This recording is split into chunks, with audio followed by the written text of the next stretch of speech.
KP constable 2024 প্রায় 2 বছর পর প্রিলিমিনারি এক্সাম হলো।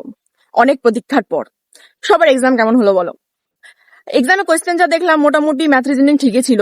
জিকে এর 8 থেকে 10টা এমন কোয়েশ্চেন দেখলাম যেগুলোর অনেক ডিপ নলেজ লাগবে। একটাই কি যে মাধ্যমিক লেভেলের এক্সাম জাস্ট কনস্টেবল একটু ওপর ওপর পড়লেই হয়ে যাবে, সেই দিন শেষ।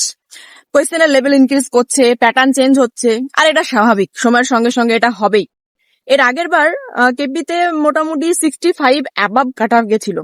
স্বাভাবিক, যেহেতু ভ্যাকান্সি অনেকই কম থাকে, এবারও হয়তো আশেপাশেই যাবে। যাই হোক, যাদের এক্সাম ভালো হয়েছে তাদের জন্য অল দ্য বেস্ট।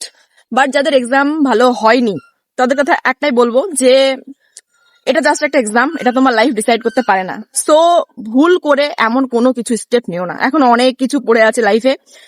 এবং এটা মেনে নাও যে তোমার প্রিপারেশন এবার খারাপ ছিল, সো এক্সাম খারাপ হয়েছে, পরবর্তীতে আরো সুন্দরভাবে কামব্যাক করতে হবে।